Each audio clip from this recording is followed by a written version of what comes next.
మన ప్రధాన ఆహార పంట వరి. తెలుగు రాష్ట్రాల్లో వరి పంట అధికంగా సాగు చేయడం జరుగుతుంది. ఈ నేపథ్యంలో ఈ ఖరీఫ్ సీజన్లో ఆంధ్రప్రదేశ్ రాష్ట్రంలో ఉత్తరాంధ్ర, కోస్తా, గోదావరి, రాయలసీమ ప్రాంతాల్లో ఎటువంటి వరి వంగడాలను సాగు చేసుకోవచ్చు, అలాగే ఎగుమతులకు ఎటువంటి వరి వంగడాలు అనుకూలంగా ఉంటాయి వంటి అంశాలపై నేలతల్లి వీక్షకుల కోసం ప్రత్యేక కథనం. శ్రీకాకుళం జిల్లాలో ఖరీఫ్ సాగుకు అటు అధికారులు ఇటు రైతులు అంతా సిద్ధంగా ఉన్నారు. గతంలో 1.50 లక్షల హెక్టార్లలో వరిని వేశారు రైతులు. ఈసారి మరో 75,000 హెక్టార్లలో వరిని, 50,000 హెక్టార్లలో మొక్కజొన్న వేయటానికి జిల్లాలో రైతాంగం సిద్ధమవుతోంది. ఇప్పటికే జిల్లాలో ఇరిగేషన్, వ్యవసాయ శాస్త్రవేత్తలు సంయుక్తంగా రైతులకు అండగా ఉండేందుకు ప్రణాళికలు కూడా సిద్ధం చేశారు. రాబోయే డీఆర్సీ మీటింగ్లో అధికారులు దీనిపైనే చర్చ సాగించేలా చర్యలు తీసుకుంటున్నారు. ప్రస్తుతం ఖరీఫ్లో సాగు చేసేందుకు వరి వంగడాల్ని ఆచార్య ఎన్జీ రంగా వ్యవసాయ విశ్వవిద్యాలయ పరిశోధనా కేంద్రం శాస్త్రవేత్తలు కొన్ని రకాలను సిఫారసు చేస్తున్నారు. రాష్ట్ర పరిశోధనా కేంద్రాల నుంచి ఇటీవలి కాలంలో పలు రకాల కొత్త వంగడాల్ని విడుదల చేసినప్పటికీ రాష్ట్రంలో సాగు చేసేందుకు కొన్ని రకాలు మాత్రమే అనుకూలమని శాస్త్రవేత్తలు చెప్తున్నారు. వరికి సంబంధించిన 5 రకాల్లో MTU 1224, MTU 1262, MTU 1210, BPT 2595, NLR 3354 ఉన్నాయి. అలాగే శ్రీకాకుళం సన్నాలు కూడా వాడుకోవచ్చని వ్యవసాయ అధికారులు చెప్తున్నారు. ఖరీఫ్లో సుమారుగా 15 లక్షల హెక్టేర్లో వరి సాగు చేయబడుతూ 80 లక్షల టన్నులు పైచిలకు మనం ఉత్పత్తి చేస్తున్నాం. ముఖ్యంగా ఖరీఫ్ అనగానే వివిధ జిల్లాలు, అంటే ముఖ్యంగా ఉత్తర కోస్తా జిల్లాలు కానీ, అటు గోదావరి జిల్లాలు కానీ, అటు కృష్ణా, గుంటూరు ఈ జిల్లాలతో పాటుగా దక్షిణ కోస్తా జిల్లాలు, అంటే వివిధ మండలాలుగా మొత్తం యావత్ రాష్ట్రం మనకి విడగొట్టబడి ఉంది. కాబట్టి వివిధ మండలాలకి ఏ రకాలు అనుకూలంగా ఉంటుందనే అంశం మనం చూద్దాం. ముందుగా ఏ ప్రాంతం అయినప్పటికీ కూడా కొన్ని నిర్దిష్ట లక్షణాలు కలిగి ఉన్నటువంటి రకం యొక్క ఎంపిక ఆ రకం యొక్క సాగు రైతుకి ఎంతైనా ఉపయుక్తంగా ఉంటుందని చెప్పొచ్చు. ముఖ్యంగా ఈ ఖరీఫ్ సీజన్ దృష్టిలో పెట్టుకున్నప్పుడు మనం అధికంగా పడే వర్షాలను దృష్టిలో పెట్టుకోవాలి. అలాగే అప్పుడప్పుడు ముంపుకి, అంటే అధికంగా పడి ముంపుకు గురైనప్పుడు పరిస్థితి చూసుకోవాలి.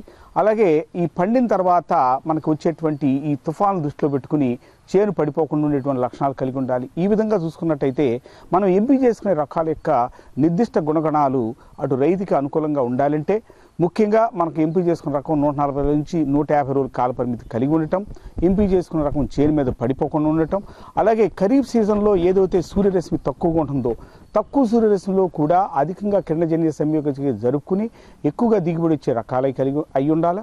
అలాగే చేను పడిపోకుండా ఉండటంతో పాటుగా గింజ రాలిక తక్కువగా కలిగి ఉండటం, అలాగే గింజలో నిద్రావస్థ, అంటే వెంటనే మొలవకుండా ఉండే శక్తి 2 నుంచి 3 వారాలు కలిగి ఉండటం, వీటితో పాటుగా మనకి సర్వసాధారణంగా వచ్చే దోమపోటుని అలాగే ఎండాకు తెగుల్ని తట్టుకునేటువంటి శక్తి కలిగి ఉండటం అనేది మనం చూద్దాం. ఇవన్నీ ఒక ఎత్తు అయితే దిగుబడి సామర్థ్యత కనీసం ఎకరానికి 30 నుంచి 35-40 బస్తాలు ఉండేటువంటి రకాలని ఎంపిక చేసుకోవటం, అలాగే పండినటువంటి పంట మనకి మినిమం సపోర్ట్ ప్రైస్ ఏదైతే కనీస మద్దతు ధర వచ్చే విధంగా ఉండేటువంటి రకాలని ఎంపిక చేసుకుని ఆ రకాలు అటు వినియోగదారుడికి, అటు మిల్లర్కి, అలాగే మన పండించే రైతుకి కూడా ఉపయుక్తంగా ఉండేటువంటి రకాలను ఎంపిక చేసుకుని సాగు చేసినట్టయితే రైతుకి ప్రతికూల వాతావరణ పరిస్థితుల్లో కూడా అనువైన దిగుబడితో పాటు మంచి గిట్టుబాటు ధర కూడా రావడానికి ఆస్కారం ఉంది. ఉత్తర కోస్తా జిల్లాల్లో సుమారుగా ఈ 5 జిల్లాల్లో 10 లక్షల ఎకరాల్లో వరి సాగు చేయబడుతుంది. ప్రధానంగా ఏంటంటే ఇక్కడ సిఫార్సు చేసినట్టు రకాలు చూసినట్టయితే RGL 2537, ఇదే శ్రీకాకుళం సన్నాలు అంటాం. ఇది దాదాపుగా ఒక 2 నుంచి 2.5 లక్షల ఎకరాల్లో సాగు చేయబడుతుంది. దీని తర్వాతగా అంటే దీంతో పాటుగా MTU 1121 అనే శ్రీధృతి అనే రకం కూడా విస్తారంగా అటు శ్రీకాకుళం, విజయనగరం ఇతర జిల్లాల్లో కూడా విస్తారంగా పండించబడిన రకం ఈ రకము. అలాగే స్వర్ణ రకం అదే MTU 79 రకం, అలాగే BPT 5204 అనే రకం, అలాగే BPT 3291 సోనా మసూరి రకం కూడా ఈ రకాలతో పాటుగా ఇటీవల కాలంలో ఈ ప్రాంతంలో ప్రాచుర్యం పొందుతున్నటువంటి MTU 1021 ఇంద్ర అనే రకం కూడా మిక్కిలి అనుకూలంగా ఉంటుందని చెప్పొచ్చు. అలాగే ముంపుకి బాగా తట్టుకునే రకమైనటువంటి MTU 1064 అమర అనే రకం కూడా ఈ రకాల యొక్క దాదాపుగా 6-7 రకాలు నేను చెప్పున్నాను. ఈ రకాలు సాగు ఈ ప్రాంతానికి అత్యంత అనుకూలంగా ఉంటుంది. అది కాకుండా ఇటీవల కాలంలో మధ్యస్థ కాల పరిమిత రకాలు సన్నగింజాల రకంగా విడుదలైనటువంటి MTU 1224 మార్టేరు సాంబా కూడా అత్యంత అనుకూలం.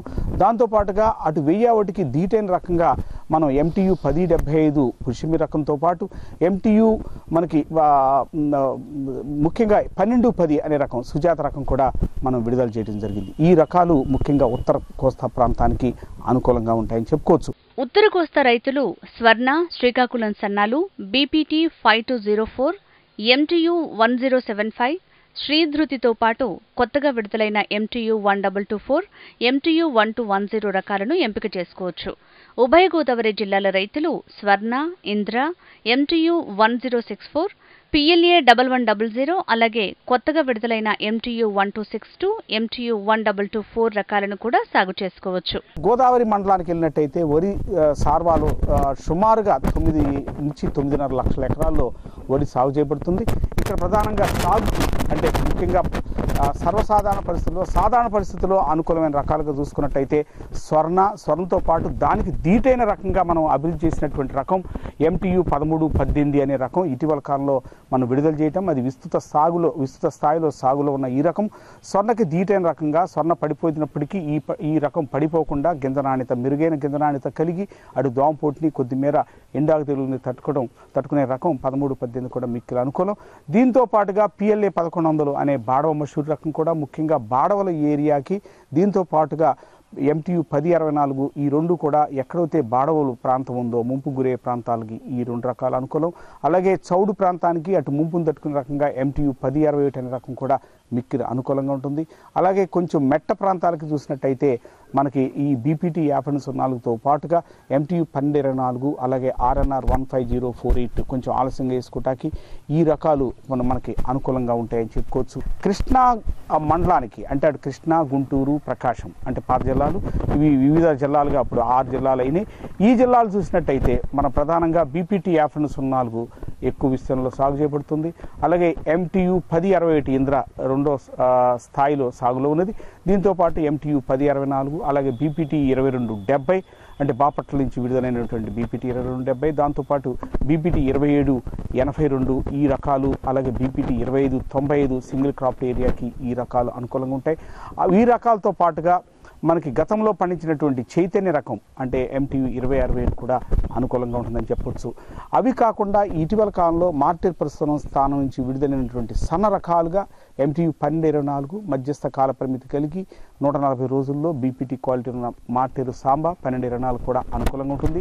అలా కాకుండా ఇంకా దీర్ఘకాలిక రకాలుగా మార్టేర్ నుంచి విడుదల చేసిన సన్న రకంగా చూసుకున్నట్టయితే మనకి MTU 1262 అనే రకం, ఇది మార్టేరు మషూరిగా మనం విడుదల చేసాం. ఇది 155 రోజులు కాల పరిమితి కలిగి చేను మీద పడిపోకుండా మిషన్ కోత అత్యంత అనుకూలంగా ఉండి కింద రాలిక లేకుండా దోమపోటు తట్టుకుంటూ మంచి దిగుబడి సామర్థ్య రకం కూడా ముఖ్యంగా సింగిల్ క్రాప్ ఏరియాకి ఇది అత్యంత అనుకూలమైనటువంటి రకంగా చెప్పుకోవచ్చు.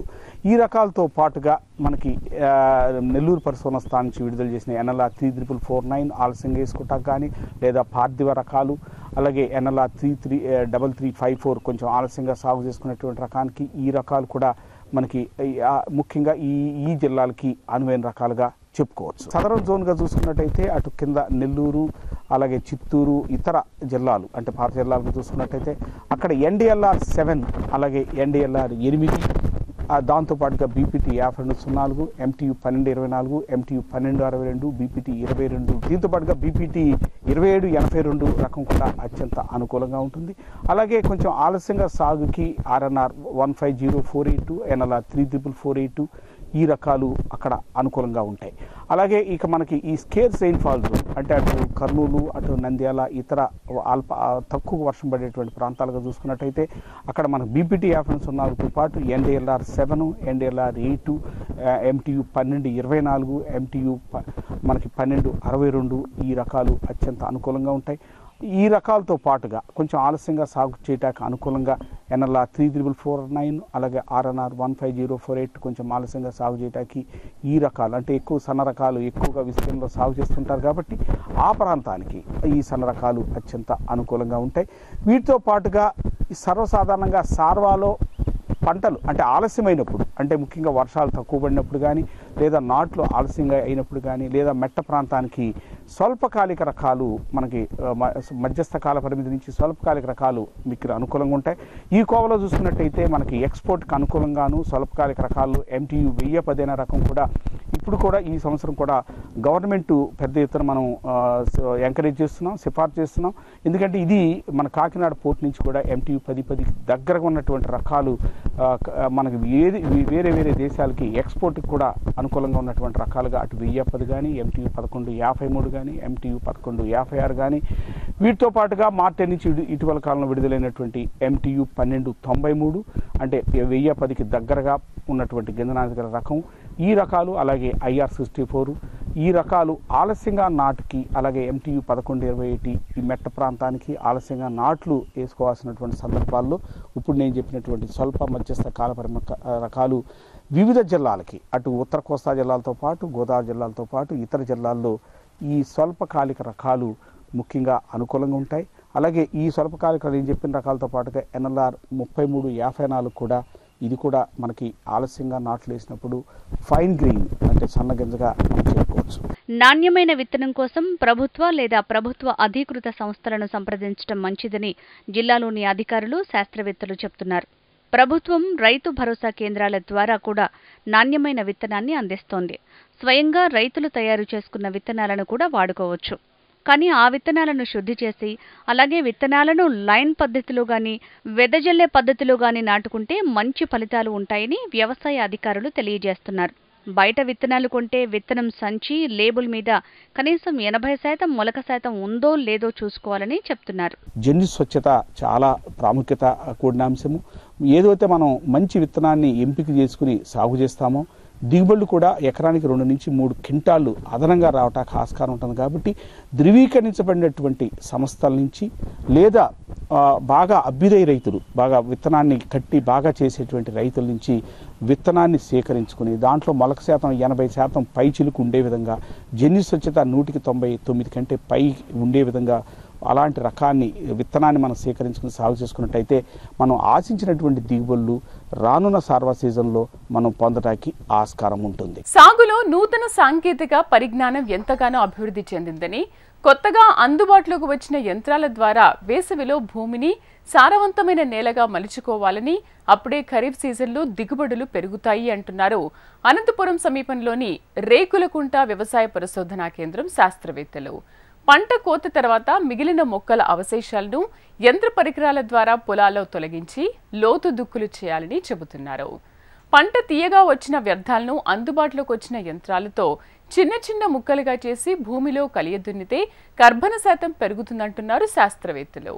రాయలసీమ జిల్లాలో ప్రధానంగా సాగు చేసే వేరుశెనగ, పత్తి, ఆముదం, కంది వంటి పంటల్లో అధిక దిగుబడులు సాధించాలంటే ముందస్తుగా చేసే సేద్యాల్లో మెళకువలు పాటించాలని చెబుతున్న రేకులకుంట వ్యవసాయ పరిశోధనా కేంద్రం శాస్త్రవేత్త పవన్ కుమార్ రెడ్డితో మా సీనియర్ కరెస్పాండెంట్ ప్రవీణ్ ప్రత్యేక ముఖాముఖి ఇప్పుడు చూద్దాం.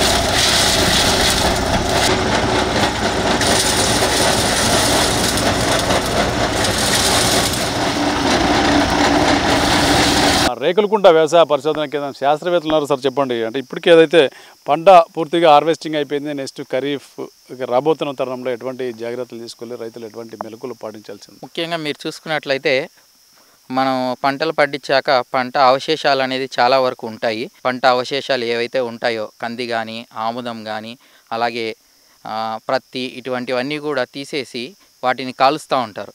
దీని ద్వారా ఏంటంటే గాలిలోకి చాలా ఉద్గారాలు అంటే కార్బన్ డైఆక్సైడ్ కానీ, చాలా రకాలైనటువంటి కార్బన్ మోనాక్సైడ్ మొదలగు అన్నీ కూడా విషవాయువులన్నీ కూడా వాతావరణంలోకి చేరి ఈ కాలుష్యాన్ని కలుగజేస్తుంటాయి. కాబట్టి ముఖ్యంగా ఏంటంటే ఈ రైతులు పంట అవశేషాలను కాల్చకుండా ఆధునిక పద్ధతులు అనేది అవలంబించాలి. ఇప్పుడు మన వ్యవసాయ పరిశోధన స్థానం రేకులకుంటలో మీరు చూసినట్లయితే రోటో స్ట్రెడ్డర్ అనేది అధునాతనంగా ఉన్నటువంటి ఈ యొక్క పరికరం.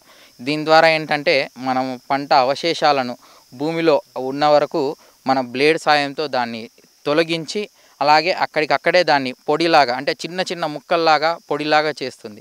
దీని ద్వారా ఏంటంటే మనకు కూలీల ఖర్చు అనేది చాలా వరకు తగ్గిపోతుంది.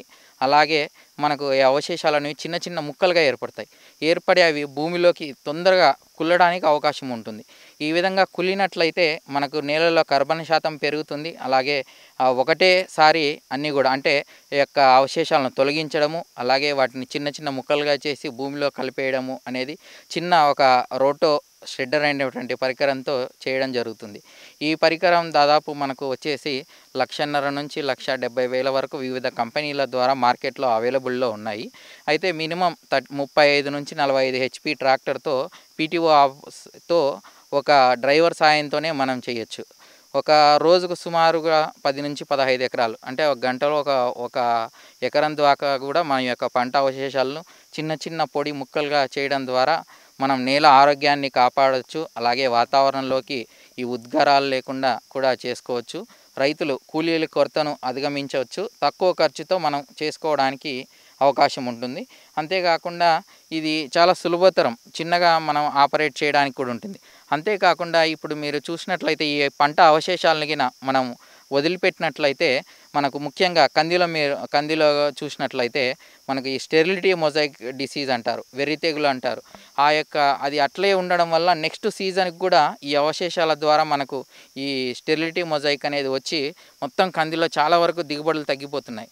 సో వీటన్నిటినీ కూడా మనం నివారించుకోవడానికి, తెగుళ్ళు ఇవన్నీ రాకుండా ఉండడానికి, కాల్చకుండా మనకున్నటువంటి ఉత్తమమైన పద్ధతిలో ఈ విధంగా యాంత్రీకరణ ద్వారా ముఖ్యంగా కంది కానీ, ఆముదం కానీ, అలాగే ప్రత్తి, మొక్కజొన్న అన్ని పంటల్లో కూడా ఈ యొక్క అవశేషాలను చిన్న చిన్న ముక్కలుగా చేసి భూమిలో కలిగేదున్నే వల్ల తొందరగా కుళ్ళిపోయి నేల యొక్క ఆరోగ్యం మెరుగుపడుతుంది. అలాగే కూలీల ఖర్చు తగ్గుతుంది.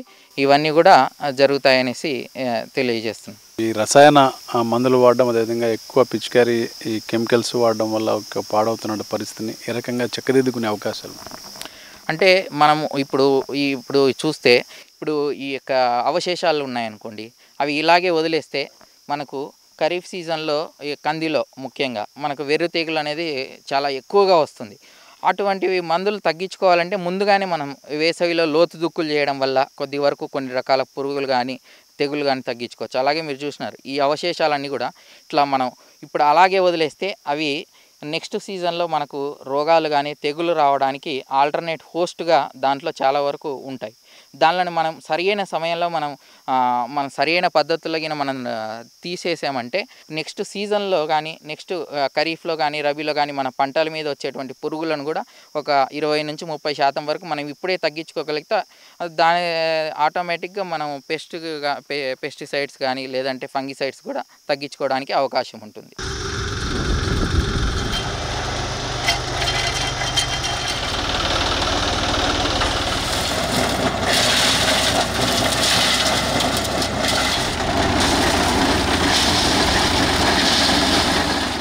భారతదేశ ప్రధాన వాణిజ్య పంటల్లో ముఖ్యమైనది పత్తి. ఈ పంటను వివిధ రకాల తెగుళ్లు, కీటకాలు ఆశించి నష్టం కలిగిస్తాయి. ఈ మధ్యకాలంలో గులాబీ రంగు కాయతొలుచు పురుగు దాడి పత్తి పంటలో మరీ ఎక్కువైంది. దీనివల్ల పిల్ల పురుగులు పత్తి పూలలో పుప్పొడి, పూరెమ్మలు తొలిచి తినడం వల్ల గుడ్డిపూలు ఏర్పడతాయి. కాయలను రంధ్రం చేసి ప్రవేశించి గింజలు తిని పత్తిని నాశనం చేయడం వల్ల సగం పగిలిన గుడ్డికాయలు ఏర్పడతాయి. రైతుకు భారీ నష్టం కలుగుతుంది. రైతులకు కంటి మీద కునుకు లేకుండా చేసే గులాబీ రంగు పురుగు నివారణ ఎలాగో తెలుసుకుందాం. భారతదేశంలో ప్రధాన వాణిజ్య పంటల్లో పత్తి కూడా ఒక ముఖ్యమైన పంట. ప్రతి పంటను వివిధ రకాల తెగుళ్లు, కీటకాలు ఆశించి నష్టపరుస్తాయి. అందులో ముఖ్యమైనవి పచ్చదోమ, తామర పురుగులు, పేనుబంక, తెల్లదోమ కీటకాలు మరియు కాయతొలుచు పురుగులు వంటివి ఎక్కువగా పత్తి పంటను ఆశిస్తాయి. ఈ మధ్యకాలంలో గులాబీ రంగు కాయతొలుచు పురుగు దాడి పత్తి పంటలో మరీ ఎక్కువైంది. గులాబీ రంగు తల్లి పురుగు ముదురు గోధుమ రంగులో ఉండి నల్లని మచ్చలు కలిగి ఉంటాయి.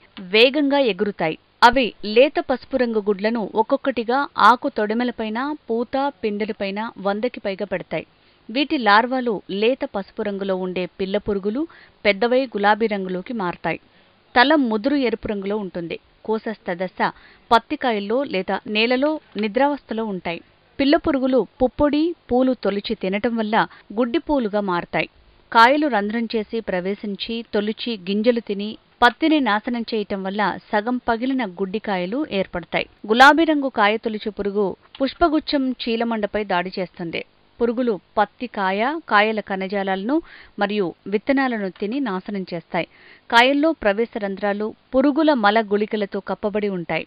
గులాబీ రంగు కాయ తొలిచి పురుగు దాడి చేస్తున్న పత్తికాయలు ముదరక ముందే రాలిపోయే అవకాశాలు ఉంటాయి. గులాబీ రంగు పురుగు ఉధృతికి కారణాలు రైతాంగం ఎక్కువ కాలపరిమితి కలిగిన అమెరికన్ పత్తి సంకర జాతి రకాల మోజులో పడి దేశవాళీ రకాలను సాగు చేయటం మానివేయటం, కొన్ని రకాలను వాటి కాలపరిమితిని మించి సాగు చేస్తూ ఉండటం, సేంద్రియ ఎరువులను వదిలి రసాయన ఎరువులను ముఖ్యంగా నత్రజని ఎరువులను ఎక్కువగా వేయటం, కార్మి పత్తి వేయటం, పత్తి రైతును సంవత్సరాల తరబడి ఒకే పొలంలో సాగు చేయటం, పత్తి మోళ్లను తీయకుండా చేనులోనే ఉంచటం, పత్తి మోళ్లను చాలా కాలంగా పంట చెరుకుగా వాడటం తదితర కారణాల వల్ల కొన్ని సంవత్సరాల పాటు గులాబీ రంగు పురుగు ఉధృతి పెరుగుతూ పత్తిలో దిగుబడులు తగ్గుతున్నాయి. బీటీ పత్తి పంటలో గులాబీ రంగు కాయతొలుచు పురుగుల దాడిని అరికట్టడానికి సాధారణ పత్తి, నాన్ బీటీ పత్తి అంటే బీటీ రకాలు కాని రకాల విత్తనాలను బీటీ విత్తనాలు నాటే పొలం చుట్టూ 5 వరుసలు నాటాలి.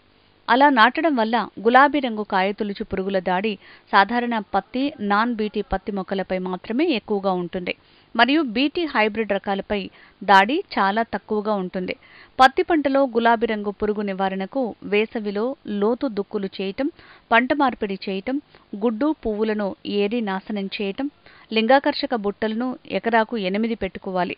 జీవ నియంత్రణకారిని ట్రైకోగమా 4 కార్డులను 1 ఎకరాకు విడిచిపెట్టుకోవాలి.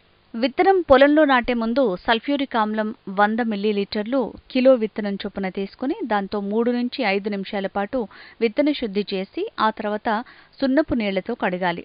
ఇలా చేయటం వల్ల పత్తి గింజల్లో దాగి ఉన్న పురుగులు లేదా నిద్రావస్థ దశలు నశిస్తాయి.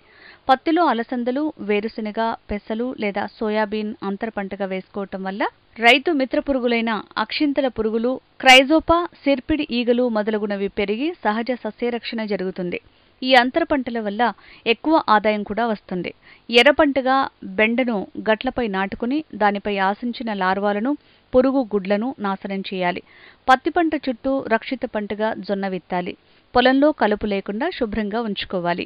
పురుగు మందుల పిచికారీ ఆపేయటం వల్ల పొలంలో మిత్ర పురుగులైన అక్షింతల పురుగులు, క్రైజోపా సిర్పిడ్ ఈగలు మొదలగునవి పెరిగి సహజ సస్యరక్షణ జరుగుతుంది. పత్తి తీత పూర్తయిన వెంటనే మిగిలి ఉన్న కాయలను, పువ్వులను తినేందుకు వీలుగా గేదెలు, మేకలు, గొర్రెలను పొలంలో వదిలినట్లయితే పురుగు పెరిగే అవకాశం ఉండదు. పత్తి తీయగానే మోళ్లు పెరికి కాల్చివేయాలి లేదా అట్టల తయారీ పరిశ్రమకు త్వరగా తరలించాలి. గుడ్డి పూలు, గుడ్డి కాయలు, మొక్క మొదళ్లలో రాలిన చెత్త ఏరి నాశనం చేయాలి. పంటకాలం పూర్తయ్యాక మొదళ్లను తొలగించి కాల్చి నాశనం చేయాలి. దీనివల్ల నిద్రావస్థలో ఉన్న లార్వాలను, కోశస్థ దశల్ని నిర్మూలించవచ్చు. గులాబీ రంగు కాయతొలుచు పురుగు యొక్క స్వభావాన్ని అవగాహన చేసుకుని గ్రామంలోని రైతులందరూ ఒక సమగ్రమైన ప్రణాళికతో నివారణ చర్యలు చేపట్టినట్లయితే దీనివల్ల కలిగే నష్టాన్ని సమర్థవంతంగా అరికట్టవచ్చు. వీటి నివారణకు వేప కషాయం 5 మిల్లీలీటర్లు 1 లీటరు నీటికి కలిపి పిచికారీ చేయాలి. గులాబీ రంగు పురుగు నివారణకు రసాయన మందుల ద్వారా నివారణకు ప్రొఫెనోపాస్ 2 మిల్లీలీటర్లు లేదా క్వినాల్ పాస్ 2 మిల్లీలీటర్లు లేదా ఇమామెక్టిన్ బెంజోయేట్ 0.5 గ్రాములు లేదా ప్రొపనోపాస్ ప్లస్ సైపర్ మైథ్రిన్ 2 మిల్లీలీటర్లు లేదా క్లోరోపైరిఫాస్ ప్లస్ సైపర్ మైథ్రిన్ 2 మిల్లీలీటర్లు 1 లీటర్ నీటిలో కలిపి పిచికారీ చేయాలి. అదేవిధంగా పంటను 180 నుంచి 200 రోజుల పాటు మించకుండా ఉంచి పంటను తీసివేయాలి. పత్తి రైతులు సకాలంలో విత్తుకుని సరైన సాగు విధానాలు అవలంబిస్తే మంచి దిగుబడులు పొందవచ్చు.